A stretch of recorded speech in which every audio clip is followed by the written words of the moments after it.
नमस्कार। सद्गुरु साईनाथ महाराज की जय। मित्रों, आज मैं इस वीडियो के माध्यम से आपको श्री साईं व्रत कथा के बारे में बताने जा रही हूँ।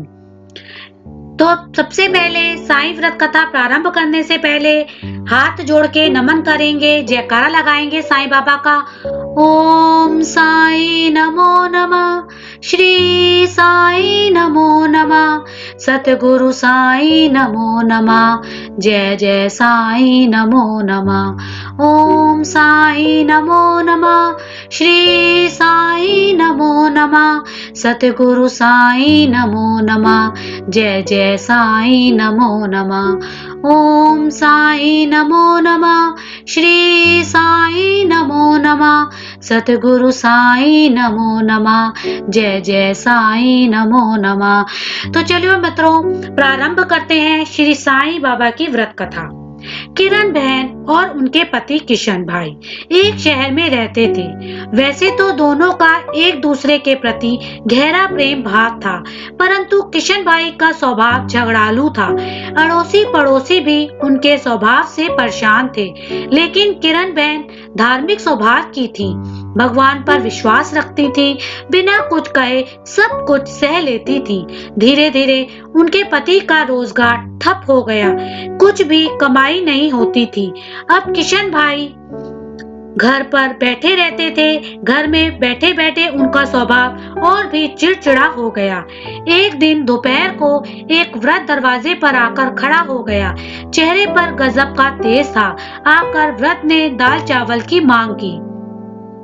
किरण बहन ने दाल चावल दिए और दोनों हाथों से उस व्रत को नमस्कार किया। व्रत ने कहा, साईं सुखी रखे। किरण बहन ने कहा कि महाराज, सुख किस्मत में ही नहीं है, फिर मिलेगा कैसे? ऐसा कहकर उन्होंने अपने दुखी जीवन का वर्णन किया।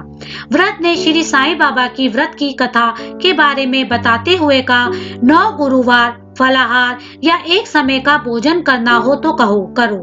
हो सके तो बेटा साईं मंदिर जाना, घर पर साईं बाबा की 9 गुरुवार पूजा करना, साईं व्रत करना, आरती पढ़ना, विधि पूर्वक उद्यापन करना, भूखे को भोजन देना, साईं व्रत के बारे में लोगों को यथाशक्ति बताना, इस तरह साईं व्रत का प्रचार करना। साईं बाबा तेरी सभी मनोकामना पूर्ण करेंगे।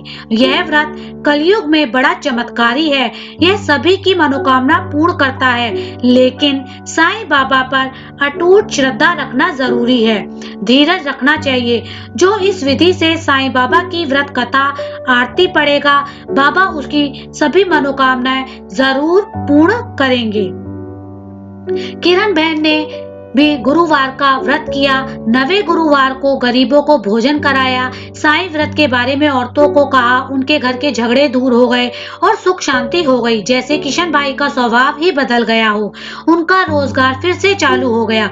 थोड़े समय में सुख समृद्धि बढ़ गई। अब दोनों पति पत्नी सुखी जीवन बिताने लगे। एक दिन किरण बहन के जेठ जेठानी आए हुए थे। बातों ही बातों में उन्होंने बताया कि उनके बच्चे पढ़ाई नहीं करते, परीक्षा में फेल हो गए हैं। किरण बहन ने 9 गुरुवार की महिमा बताई और साईं बाबा की भक्ति से बच्चे अच्छी तरह अभ्यास कर पाएंगे, लेकिन इसके लिए साईं बाबा पर विश्वास रखना जरूरी है।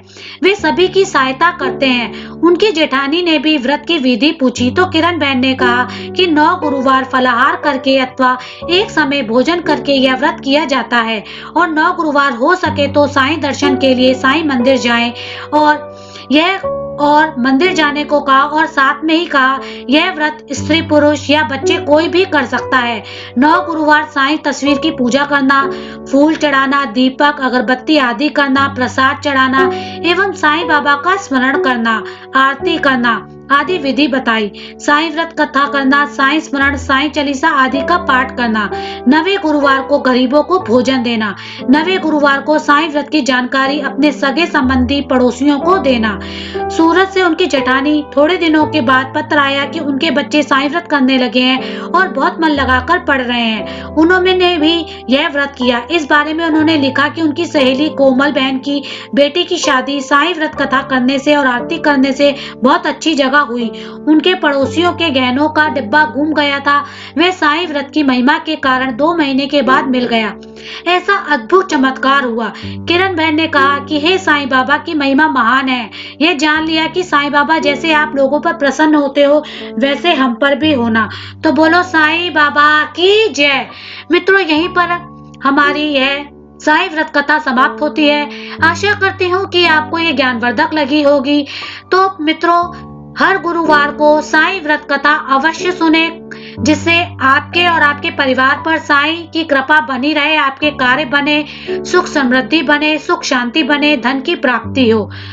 तो हमारे चैनल को ज्यादा से ज्यादा सब्सक्राइब करें, लाइक करें और अपने मित्रों को शेयर करें। जय माता दी।